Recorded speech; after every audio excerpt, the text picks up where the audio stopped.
Welcome to the Biz Life Podcast. I'm Donnie Bedore, your host, and we are here to talk about the business life, not the busy life. Today on the show, we are going to have an amazing show for you. I have Jason Harris. Did I say that right? Yeah, that's correct. Yep. That's me. Excellent. And welcome to the show. I'm glad you're here. I'm so excited about being here. Yeah. Thank you. So, before the show started, we were just on the phone. One of our videos went to 1 million views. That's so remarkable. Yeah, 1 million views on YouTube. Ain't that crazy? That's way more than 100. Yeah. And what's really crazy, it was 12 days. It's 12 days old. Wow. 12 days.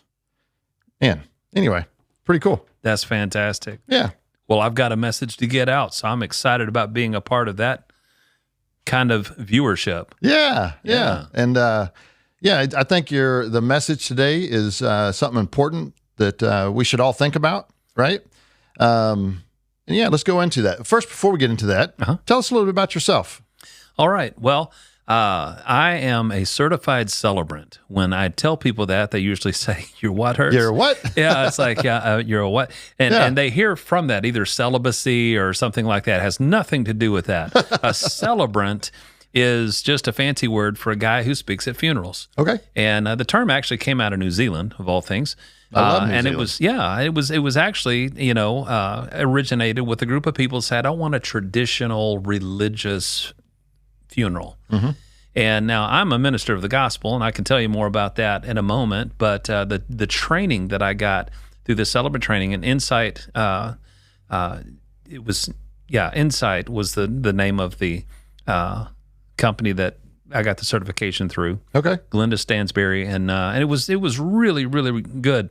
The other side of that, and I've done funerals. I've been in ministry for about 35 years. I was in ministry from the time I was about 18 years old. Nice. And so I became a licensed ordained minister, and immediately went into youth ministry because I was one, pretty much still a young person. Right. But I went to the Criswell College.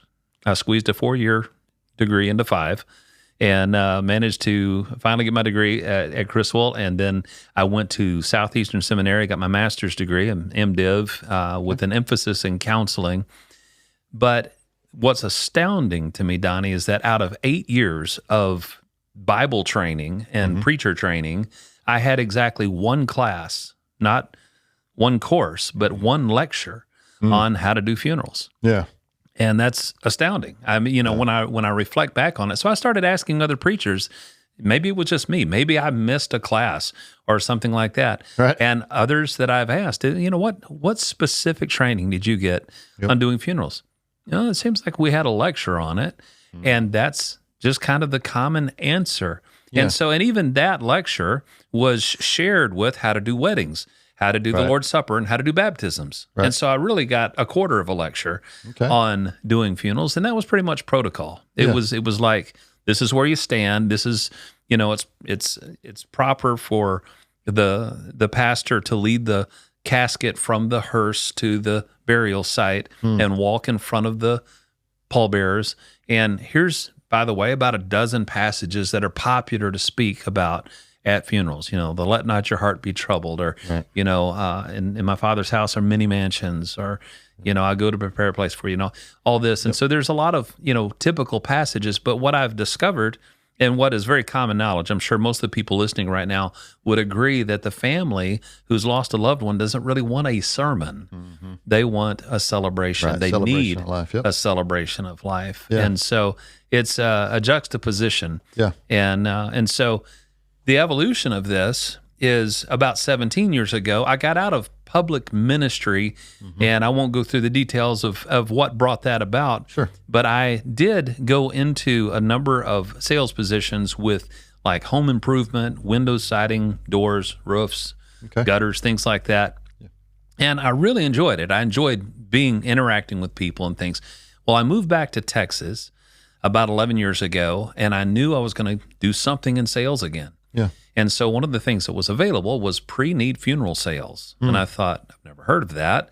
And it sounds depressing. It sounds, that sounds like something that is just morbid. Yeah. But I decided to go to the presentation about the presentation. And when I learned what prearranged funerals means for someone, I was hooked. I thought everyone should prearrange their funeral because it saves their family all the grief and all of, well, not all the grief, but all of the stress of having to plan a funeral on the worst day of their life. Yeah. And so I began doing that. And not only did I get very good at it and very well versed in it, but they made me the East Texas market sales manager for this company selling pre-need funeral insurance. Well, now my job shifted from selling the insurance to building relationships with funeral directors all across East Texas. Okay. So now I was in front of about 50 different funeral homes. And what I learned very quickly about the funeral business is that it's a very tight fraternity. Okay. And so all the funeral directors either know each other or know about each other at least. I gotcha. And so then word started to get around that Jason has a ministry background, and if you're ever in a pinch, someone doesn't have a church home or a pastor or someone to do the funeral, right. And they get that all the time, believe it or not. Oh, I'm sure. Yeah. And so they sometimes get deer in the headlights when they ask who is actually going to speak at your mother's funeral. Right. And so when that is the case, that the first time that happened, they said, well, we've got a guy. And he does a pretty good funeral. And so they asked me, would you do this funeral? I said, well, sure, but I'd like to talk to the family first, so I'm not just spitballing up there about somebody I've never met. Right. The more that happened, it occurred to me, Donnie, that my history with doing funerals was always I was asked to do a funeral for someone in my church. And I believe that's across the board. Pastors, they with their limited knowledge of doing funerals, it's relegated to someone that was in my church that needed a favor or whatever. And so whether or not that person was a church member or a relative of a church member. And so sometimes you may be doing a funeral for someone's second cousin, twice removed's best friend's mother, or whatever. And it's finally connected back to your church. And yes, sure, I'll do the funeral. Sure. But I'm sure just about everyone listening here today could tell you a bad experience with a funeral. Either a pastor who's handed an obituary 10 minutes before the service starts, and he fumbles through the names, reads it badly, and then it's obvious that he had no idea who this person was, and people get their back up about that, and rightly so, because again, they'll just go into this sermon. And a lot of preachers, I don't know why this is, Donnie, they kind of shift, they shift into reverend. They change their voice and they get up there and it's like, we are gathered here today. and it's just, and they sound sad and it sounds morose. And it's like, what are you, lurch? Right. I mean, why are you talking like that? I know you don't order at the drive-thru like that. And so as it turns out, I started being asked to do funeral after funeral in these funeral homes. But what was really cool, I thought, okay, if I'm going to do this for people I didn't know, I need to design an interview, kind of an intake with the family. Right. So I came up with 5 questions. Okay. And 5 questions, if I could ask these questions of as many people, especially family members, as possible, not only was it going to be a very personal service about that person, of all things, but what I started getting from a lot of funeral directors, in fact, the first time this happened, I had the funeral director literally peer in around the back corner of the back of the auditorium, like, what's going on in here? Because they tell me, Jason, we've never heard so much laughter coming out of our chapel. What are you doing in there? Why are you doing like stand-up comedy? I mean, and it's not, that'd be disrespectful. If I got up and talked about a priest and a rabbi walked into a bar, or something like that, it would be like, that wouldn't be cool. Yeah. But the answers to these questions lend themselves to laughter and joy and so I absolutely love it. I absolutely love doing what I do, and it's, I've become more and more passionate about it. But when I discovered that there were about 3 other significant applications to these same 5 questions, is when I thought, I got to write this stuff down. Okay. And so it helped out that we had to shelter in place, and I was unmarried at the time, back in 2020, February of 2020. In fact, I'll never forget, it was on a Friday night, the day before my 51st birthday, and it was Valentine's Day, and so because my birthday is on February 15th. Okay. And we had to shelter in place. I didn't have a date, and it was a Friday night. I looked down at my dog, and I said, you know what, Chewy? I'm going to write a book. And Chewy looked up at me, and he said, okay.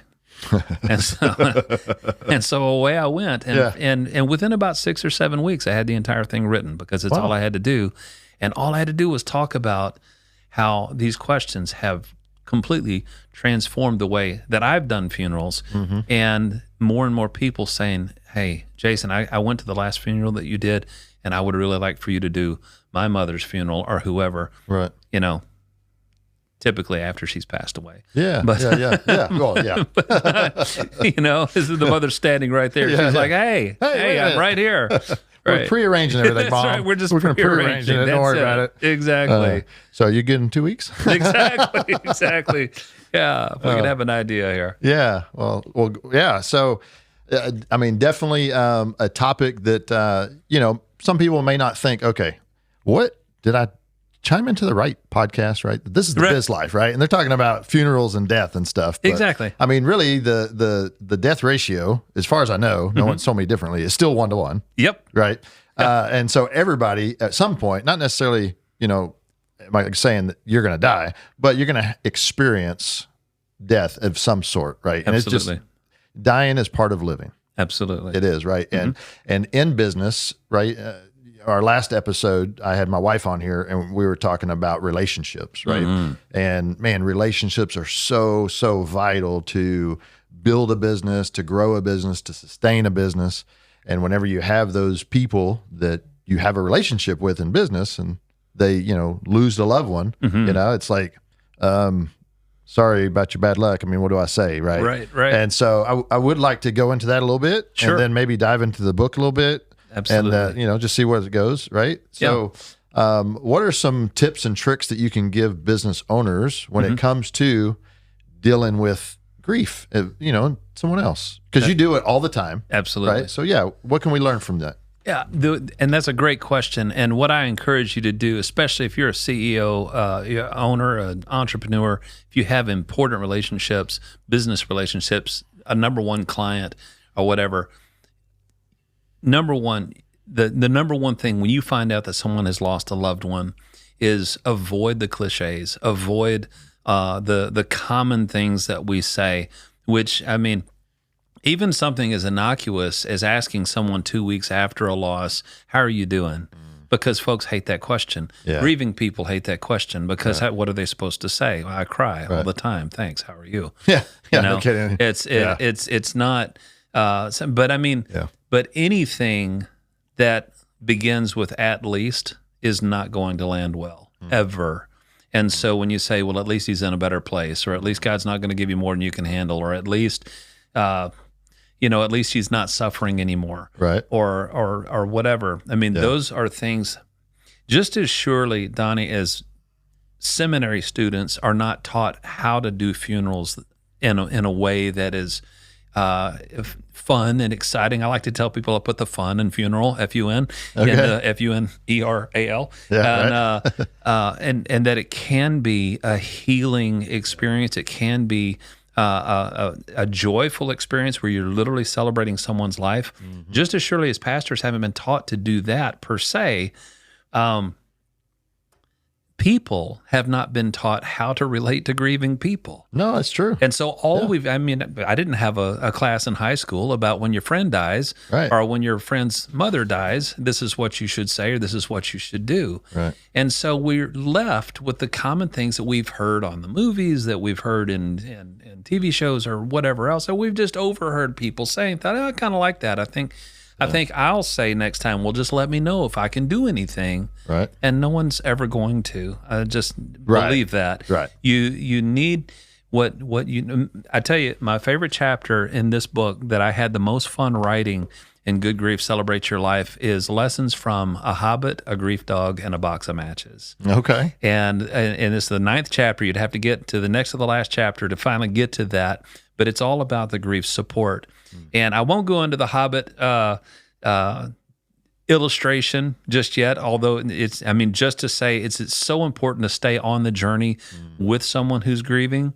But the grief dog, I love to talk about Libby, who is a golden doodle at Crotty Funeral Home in Belton, Texas, and was the first certified grief support animal in Central Texas that I know of. And at the time, about 5 years ago, they got Libby and paid thousands of dollars for her and even more for her training. And so if you are a grieving family at Karate Funeral Home in Belton, Texas, first of all, you have to get permission for them to use the dog. They don't just spring her on anybody. But but if you're there and you said, yes, Libby can come into the visitation. Yeah. First of all, she knows who's grieving. She can sense it, and it's beautiful. But when I'm telling this story in one of my seminars, this is so much fun for me to do because, Donnie, I say, if you're at Karate Funeral Home and you've lost your mother, your father, Libby will amble over to you and she'll sit right down at your feet. She'll put her big fluffy head right in your lap. She looks up at you, and you know what she says. And I say this, and people get their pens ready at the seminar. It's like, gosh, I want to know what this grief dog that they paid thousands of dollars, what are the magic words here? And I say, nothing. She's a dog. How weird would it be if the dog suddenly said, well, at least she's not suffering anymore. Right. Or, at least she's in a better place. She doesn't say anything. So why would they pay thousands of dollars, and why is she so effective? And the reason is because everything about her body language and her expression says, I'm not going anywhere. I'm going to sit right here with you, and I know it hurts. I wish it didn't hurt. You can pet me if you want to, and I'm just going to sit here and hurt with you.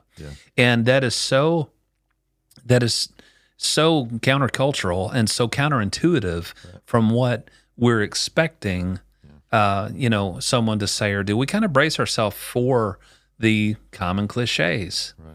And so, but the boxing matches, I'll tell you about this, and I still want to get into the questions because the questions are so helpful, and this is what I would recommend to any leaders out there that want to relate to someone who has lost a loved one, is to use these 5 questions that I originally designed to just write a eulogy for someone I didn't know. Okay.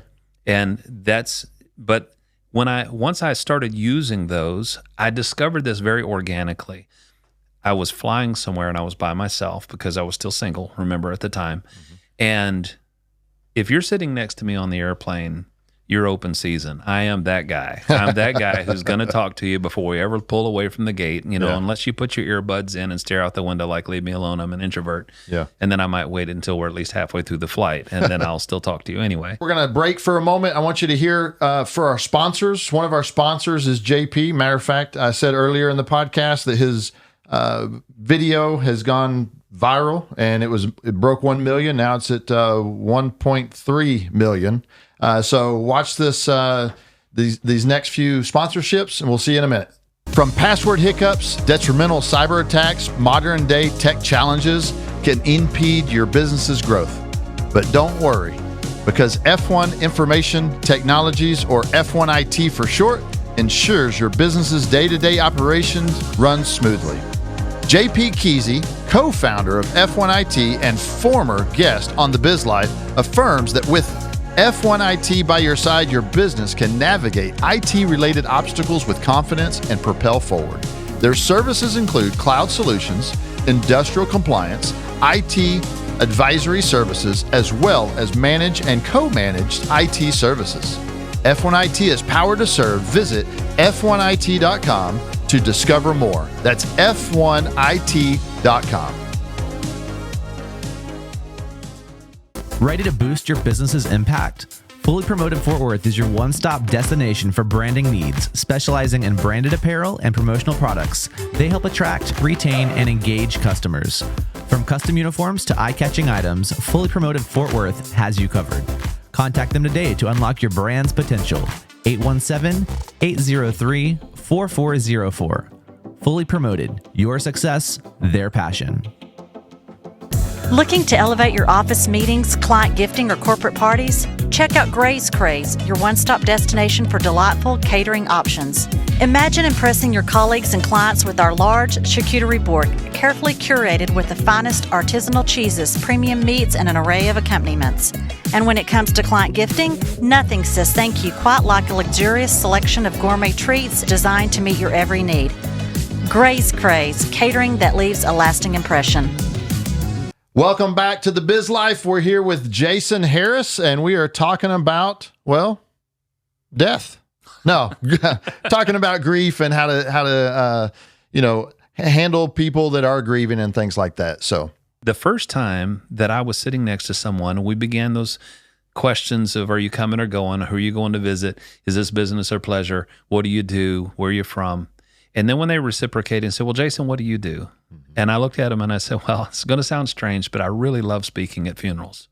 I'm a professional celebrant. I'm a certified celebrant. And they did the same thing. Your what hurts? Yeah. Huh? And they look at you like, wow, you really need a better hobby, Jason. and so, but I said, but my real passion is grief support. And the first time I did that, this person responded to me immediately. They said, gosh, where were you 2 years ago when my mother died? Right. And, normally when somebody says something like that, we say, oh, I'm sorry for your loss, and we stare at our shoes, and how about them Cowboys? We shift the subject. We want to change the subject because I'm suddenly very uncomfortable with your grief. Right. But what happened to me when they said, gosh, where were you 2 years ago when my mother died? What naturally fell out of my mouth just instantly without thinking about it, I said, do you mind if I ask you a few questions about your mom? And I've never had anybody say, no, I don't want to talk about her. Right. They brought her up. Right. And so they said, sure. And so I began asking the questions. And here are the questions. Yeah. And bear in mind, this was to write a eulogy for someone I didn't know. So the first thing I want to know is, what did you call this person? Now, someone's talking about their mom. They say, I called her mom. Yeah. I may ask, first of all, what was your mom's name? And they might say it was Diane, it was Mary, it was Linda, whatever. I say, well, what did you call her? Well, I called her mom. What did your kids call her? Well, the kids called her Meemaw or Mamaw or something like that. Now, the reason I ask this question is because if someone would have gotten up at my grandmother's funeral and talked about Mabel Lee Harris, because that's what's written on the obituary, I would have thought, who? Yeah. Because I certainly didn't call my grandmother by her first name. I'd have got my jaw handed back to me in the South. I mean, you don't call your grandmother by her first name. Yeah. And so I didn't call her Mabel. I called her Mamaw. Yeah. And when I hear Mamaw, that's chocolate-covered tea cakes and train wreck ballads. I don't know why we used to sing about, engineers getting scalded to death by the steam and things like that. But, Froggy went a-courtin' and all those things, the Little Brown Jug. And I still have her guitar. And so, but that's what comes to my mind. And we love the sound of terms of endearment. So that's the first question I ask. What did you call this person? The second question I ask is one of my favorites. And that's simply, if you could describe her with just one word, what would that be? Yeah. And many times people have that ready on their lips, and it just comes right out. Oh, she was hilarious. She was funny, or she was so loving, or she was kind. I can ask 10 family members that question. I can even ask them to write it down and now share your answer, and it'll be 10 different answers almost every time. Yeah. And they're all 100% right. Yep. But this is how I experience this person. This is how I, and so how I would describe them. When I'm sharing that at the funeral, here's the magic, because I can say, now her son said this, her daughter said this, her grandson said this. And after I share all the answers that I harvest, I look out at the crowd that's gathered and I say, now what are we leaving out? Just raise your hand. Not asking for a speech, asking for a word. Yeah. And so suddenly it sounds like popcorn all over the chapel. There are words that are just raining down on this family. She was amazing. She was funny. She was loving. She was kind. She was sweet. But then you feel the room relax. And this is beautiful, because then people start to get the freedom to plant their tongue firmly in their cheek and say, she was kind of sassy. Or somebody said she was stubborn, or she was strong-willed, or whatever. And then people start to chuckle even at that point. But there's this realization, even though I've told them in the very beginning, look, I want you to use your imagination today and not think of this place where we're seated as a funeral home chapel or a church, rather a giant living room. And we're here with this family, and we're going to talk about so-and-so and their name. We're going to celebrate her life. And so that begins to, it's like, you see the light bulbs going on, and people are like, wow, he wasn't kidding. So they're wondering, well, what's this third question? And so the third question is simply, what's one of your favorite memories of or with this person? It could be a general memory, love fishing with my dad, or I loved going to garage sales with my mom, nothing like it. Or it may be, I'll never forget the time that this happened. And I can promise you, 9 out of 10 times, that's a funny story. Wow. And it's not always a long story. In fact, it's rarely a long story. Yeah. When I first started using these questions, Donnie, I was asking a lady whose husband had just died less than 24 hours ago. She was already at the funeral home, and I was there. And it was the scenario. I don't know who's going to do the funeral. Well, we've got a guy. We're going to bring him in here. He's going to talk to you. Yeah. I started asking her the questions. She and her husband had been married for 26 years. And I was expecting, what's one of your favorite memories, to be something like a cruise or some romantic trip or something like that. Mm-hmm. First thing that fell out of her mouth, now watch how long it takes me to say this. She said, well, first of all, we've got a really steep driveway. I thought, okay. I don't know where you're going with this, but okay. She said, I once watched David, I think his name was David. I once watched David ride an office chair, like the one I'm sitting in, out the garage door and down the driveway and across the street, just to see if he could do it. And you're laughing about, you don't even know this guy. Yeah. But it's just kind of funny. Yeah. And so for her to say, this is one of my favorite memories, imagine me repeating that 7-second anecdote in a room full of people that knew the guy. Yeah. And that knew he was a hold my beer kind of guy. Right, hey, y'all, watch this. Yeah. And so they can picture him riding down his driveway in his office chair. And they were just gut level kind of laughing. They were doubled over in their seats, falling out into the floor. Mm-hmm. And so I love that. And so I get to share those memories, those stories. Fourth question is simply, what is a life lesson that you gained from this person? In other words, I probably do this because of my dad, because of my mom, because of my grandmother, and this is what she always taught me. And sometimes that can even be a funny statement. Like I said, put the toilet seat down, squeeze the toothpaste from the bottom, not the middle, or whatever. But then finally, and this is the most emotive question, and when I'm on the plane with the person next to me, and I get to this part where we've been laughing together, and now we end up crying together because I said, if she could speak to you just one more time, what would she say to you today? And they instantly get that lump in their throat. And more times than not, it's something like, well, I know, or I hope she would say, I'm proud of you. To which I always assure them, I know she would. I know she would say that. Or I believe she'd say, I love you. But sometimes you even get some humorous answers here. You know, that say, I told you to pick your shoes up or whatever. Right. And so if you learn questions like this, or even feel free to use these 5 questions, and like I said, they're in the book, but what I've found is the reason they're so effective, Donnie, is because it gets the grieving person talking, and it gets me shutting up. It gets me to just be quiet and listen. One of the worst things you can do is be a topper. You do not say, well, let me tell you what it was like when I lost my dad, or, when my grandmother died, whatever.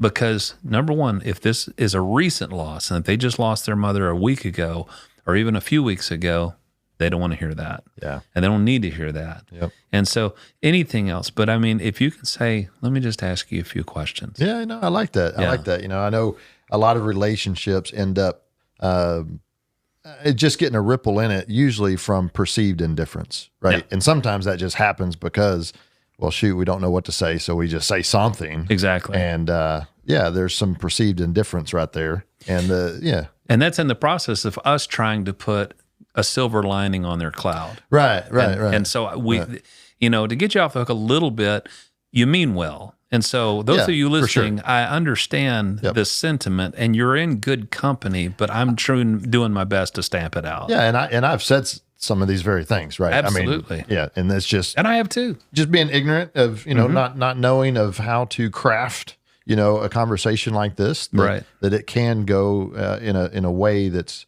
it won't be perceived indifference, but it'll be a bond that's so strong. Yeah. Right. Yeah. And that's what we should have in all of our relationships, really. Right. But no, I love it. Thank you for sharing those 5 questions. So. Absolutely. I mean, I was just, and I mean, this even works with when I do aftercare visits, and what that is going to a family's house several weeks after a funeral has taken place. Mm-hmm. The truth is, many people feel abandoned after a funeral. Many families feel abandoned after a funeral. Yeah. And let me touch on this just real quick too, because this is so important. when I told you that the name of that chapter that I love so much is Lessons from a Hobbit, a Grief Dog, and a Box of Matches. Let me tell you about the box of matches. Yeah. What I started doing 5 years ago, and in fact, I've got some to make this evening because I'm doing a funeral tomorrow. Okay. In Fort Worth. I can get a 10-pack of kitchen matches from Walmart for 97 cents. Yep. And it's, they're always available, and I love it. So I'll get 50 or 60 of these match boxes, sometimes more. The most I ever made for a single funeral was 200, and it's a labor of love. This takes a minute for me to do. Yeah. And so I've designed a little template on my computer, and I can print labels that fit perfectly on the front and back of these match boxes. On one side, I'll have a picture of their loved one. I'll just ask them to send me one of your favorite pictures. I don't always tell them what I'm going to do with it. Sure. And so I'll put it, there'll be a picture of the person on one side. Service I did last Saturday was for a lady. She was almost 89 years old when she passed, but she loved the Dallas Mavericks. She had been sewing all her life. And after her husband died, for the last 20 years or so, even at her age, she would still go camping with her grandkids. And so on the back of her matchbox, there was a picture of a tent because she would go tent camping. There was the logo of the Dallas Mavericks, who she loved very much, and there was a sewing machine. Now, what's on the matchbox is somewhat superfluous, but it's fun to have those little, to have it special like that. Yeah. But the purpose for them, I stand up at the end of the service, and I address the crowd who's come, and I said, listen, on behalf of this family, I want to thank all of you for being here. Some of you took off work to be here today, but I'm going to tell you something that you may or may not realize. The family doesn't really know you're here. And let me explain that. And some of you listening will completely identify with this, especially if the death was unexpected. A loved one dies in a car accident or a brain aneurysm or something very suddenly. They die in their sleep. Man, you have denial up the wazoo when you're there at the service and you are just in a fog and you're in the surreal and you're sitting there trying to talk to yourself about, is this a bad dream, or when am I going to wake up? Am I really at a funeral right now? Is that really my father or my mother in that casket up there, right, or on that urn or whatever? And so I'll tell them that the family doesn't really know that you're here. And what I mean by that, even though they've said 100 times today, thank you for coming, thank you for being here, thank you for your support. If I ask anybody on the first 4 or 5 rows here next week, name me 5 people who were at your mother's funeral, I'll get deer in the headlights. And I said, now, if they really think about it, then yeah, of course they can come up with some of your names. But the reason the funeral home gives them a book of all your signatures is so they can look back, if they do look back at that book and say, wow, I didn't remember him being here. I didn't remember her being there. Wow, they came across 2 states to be there. Wow. And so, but at the time, they're just in this fog. Well, it's in about 2 weeks, I'll continue, that the first real tsunami of grief is going to knock them off their feet. And that Novocaine, the proverbial Novocaine, is going to wear off, and they're not numb anymore. Every fiber of every nerve is firing, this really hurts. And that's when all of you are back to work. That's when all of you have gone back to your lives, which understandably so. We don't expect you just to hang out in the front yard. But they are also about to go through an entire year of firsts. Think about it. We just had our first Mother's Day for a lot of people who've lost their mom in the last year. Father's Day is coming up. Graduation. We're in the season where there's some young people that aren't going to have grandma at this graduation. They really, really wanted her to see them walk that stage and get that diploma. And first Thanksgiving, first Christmas, all of the firsts. And so what I want you to do is take this matchbox home and put it in your kitchen junk drawer, because I know you've got one. In fact, some of you have 3, and that's okay. You know who you are. Just put it in your favorite kitchen junk drawer. And throughout the year, every time you go to light birthday candles for an 8-year-old who is having their birthday party at your house, or dinner candles, or a fire in the fireplace, or the barbecue grill, or if you're just going for that pair of scissors or the roll of tape and you roll that out and you see her looking up at you, you don't need this matchbox to remember her. We're all going to remember her. But would you please reach out to her daughter, reach out to her son, reach out to a loved one and say, this is all I want you to say. Hey, do you remember those matchboxes the weird bald guy gave us at your mom's funeral that we thought would never shut up? I don't remember his name, but anyway, we use those matches today, and I just want you to know we sure miss her. And then I add to that, listen, if you're planning on saying anything stupid, you don't get a matchbox. Okay, you just let it pass by, because if all you're going to say is at least she's not suffering anymore, or what can I do, or anything like that, don't take one. But let them, please stay on the journey with them. Yeah. It's so important. And if you really want to put this on the top shelf, all of you business people who are listening, and you have a client or someone on your staff that loses someone, put pop-up reminders in your calendar throughout the year. That, and when I do an intake, that is, when I'm gathering with a family whose loved one, whose service I'm going to be doing, I ask for all of their names. I want to know their birthdays. I want to know any significant anniversaries. And I even add to their list of questions, when do you anticipate really struggling with your grief the most? And good question. And you don't have to really, go this deep with everyone, but It's so important. I sat with a guy just last night whose mother died in her sleep just a few months ago. It was completely unexpected, but he said every Sunday he and his mom talked on the phone without fail. That was as clockwork, just as regular as a German train schedule.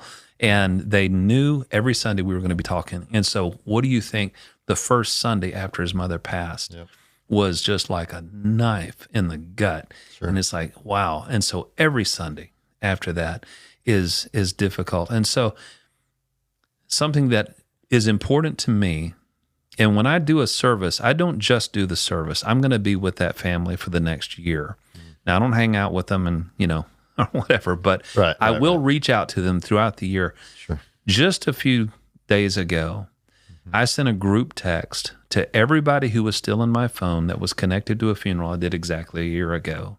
And I just reached in. It had been a while since I've reached out to them, but I did it to the entire group, and I said, I can't believe it's already been a year. I just wanted you to know I'm still on the journey with you, and I'm thinking about you. And I want you to know, Donnie, instantly, I mean within 5 seconds, at least 3 of them had responded back. Yeah. You don't know how much that means. Yeah. And so, and it doesn't take a great deal of effort. Right. This isn't rocket science. This isn't, some kind of algorithm that I've got to mind or whatever. It's just take a few minutes to put some dates in your phone to say, hey, that first Mother's Day is going to be tough. Yeah. And I have that reminder. And it's amazing, months later. And when you shoot a text to somebody just saying, I know this Mother's Day, it's going to be a challenge. Yeah. I'm thinking about you. I'm still here. Yeah. No, it's a great pro tip. Yeah. Seriously. Yeah. And so, and I tell you, people won't forget that. They'll forget, and this, you've probably heard this before, and this is kind of a cliche, but it's so true. It's the adage that says people will forget what you say, but they'll never forget how you made them feel. Right. And so when you make one of the best things that you can say to someone when you wrap your arms around them and you want to say something in their ear, don't say anything that starts with at least. Just let them know you're not alone. Yeah. I'm here. Yeah. You're not alone. And because that's what they need. They need more than anything to know that your presence is available. And so, and sure, there are other great resources. I always recommend Grief Share. You can go to griefshare.org and put in your zip code and find all the churches within a 30, 35-mile radius that have this, 13-week program that's complimentary. So then they might charge $15-20 for the journal that goes with the entire 13 weeks. Right. But it is, it's remarkable. You need handles. You need navigational tools for a grief journey because you've never lost your mother before. Right. This is the 2 things that I always say about grief, if I can say them quickly, is just number 1, it's as unique as our fingerprints. Not you, not me, not anyone in this room, in this building, in this town, in this country, in this world, grieve exactly the same way. And so you can have 4 different siblings, and they'll grieve differently for their mother. And the children and the grandchildren are going to grieve differently. That's why it is a cardinal sin. Never tell anybody, I know how you feel. Because if you've lost your mother and you go talk to someone who just lost their mother, don't say, hey, I know how you feel. Because you didn't lose their mother. You lost your mother. and it's different. The relationship is different. It's going to have nuances that you cannot identify with. And so that's the first thing. It's as unique as our fingerprints. Yeah. The second thing is grief really never goes away. So do not ever, if you want to lose your best client, say to them 6 months after their father dies, aren't you over that? Yeah. Or, my gosh, why are you still crying about that? It's been 6 months. Oh. And here's the thing. Donnie, are you right-handed? Yes, sir. Okay, I am too. 90% of us are, statistically.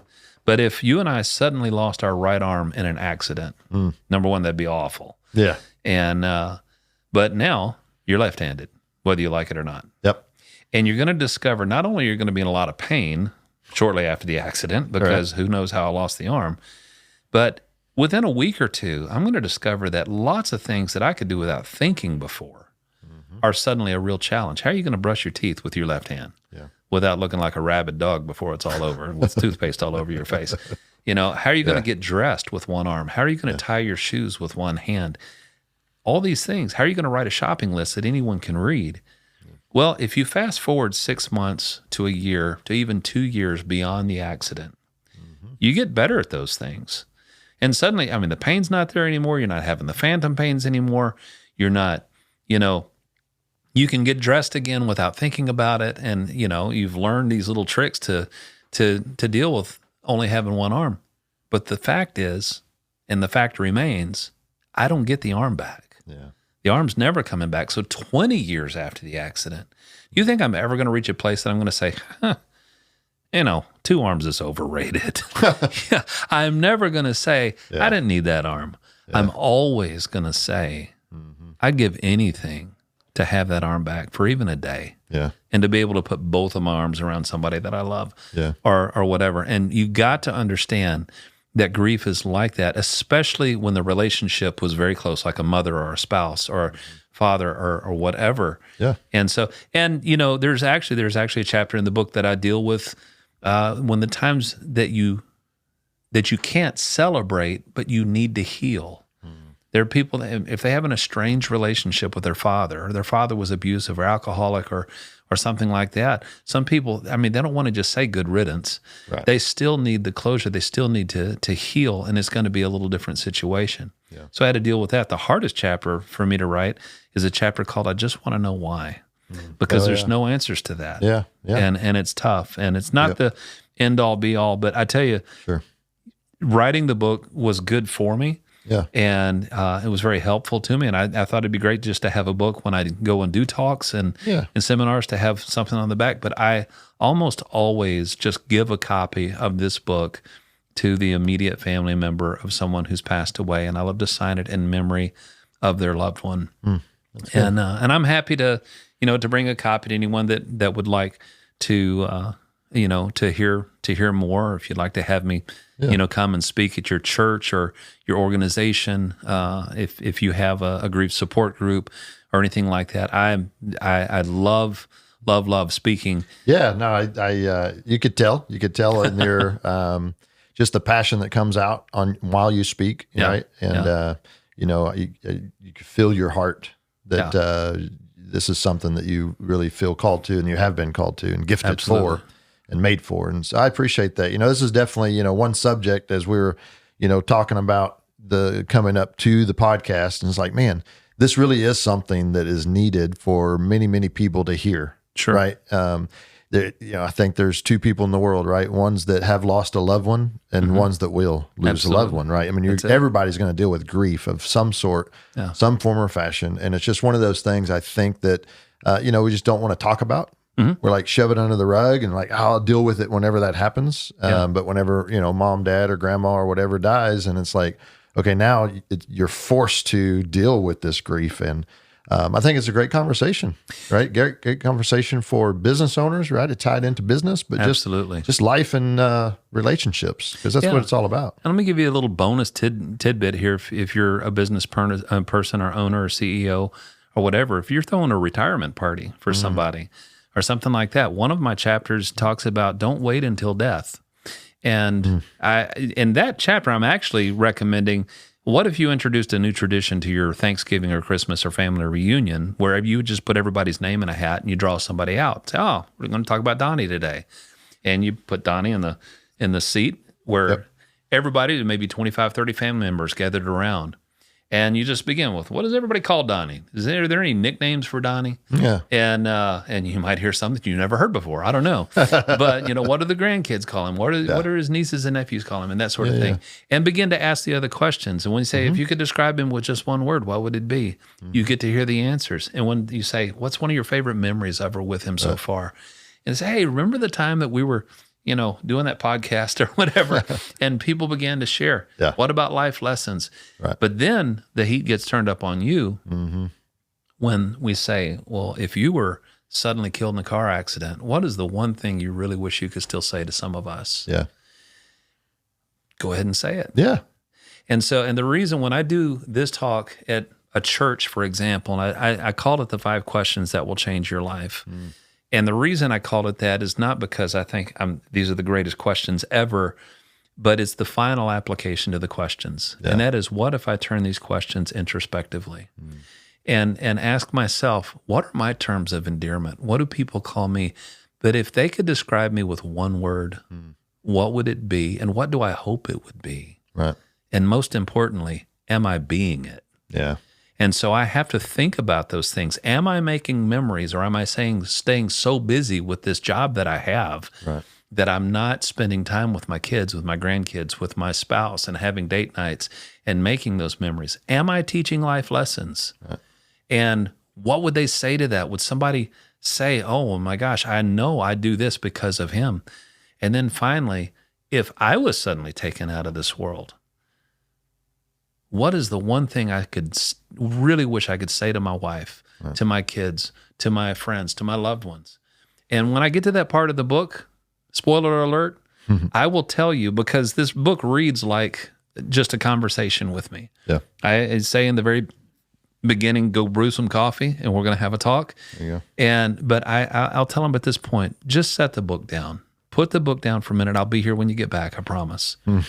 But while you put the book down, I want you to go and send a text message, or better yet, a phone call to your son, to your daughter, to your spouse, and say, if I haven't told you lately, I love you. Yeah. And I'm proud of you. I care about you. I'm so happy that you're in my life, or whatever.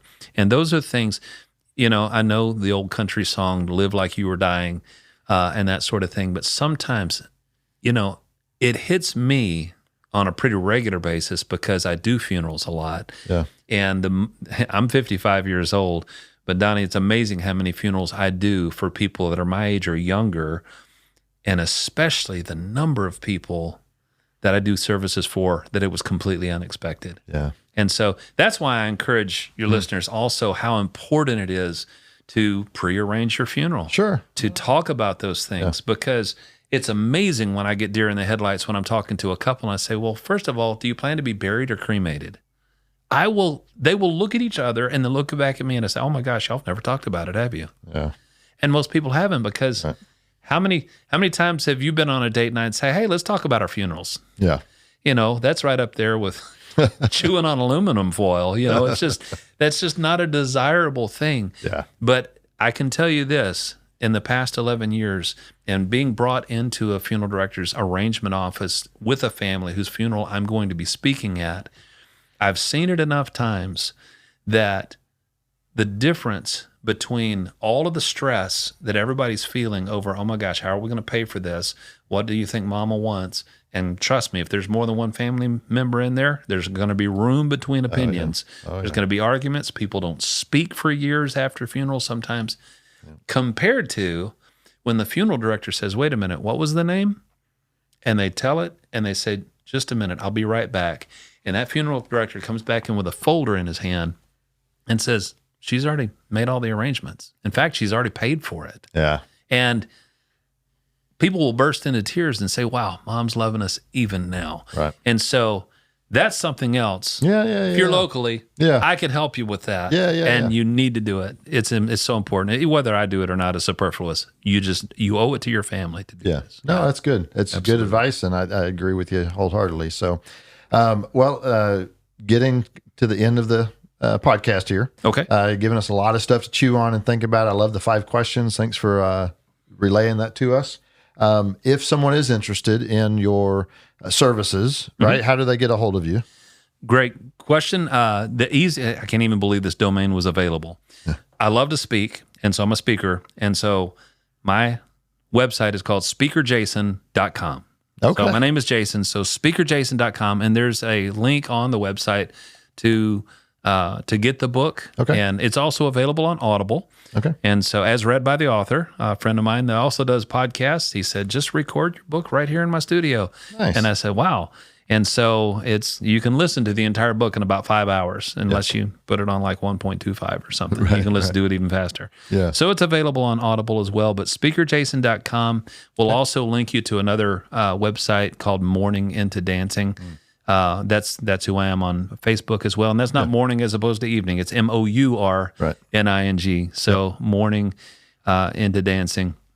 Perfect. And so, but speakerjason.com. Thank you very much. And gosh, one of the things that I'm about to roll out with Morning Into Dancing is literally a certification course teaching people how to do funerals like this. Oh, wow. Okay. Because I'll tell you, as a pastor, just being asked to do a funeral by one of my church members, I was lucky if I ever got $25 or $50 for doing a funeral. Sure. As a celebrant, I will put 20 to 25 hours into a funeral. I stay with that family beyond the funeral and well into the next year. Yeah. There's so much time that goes into it. Yeah.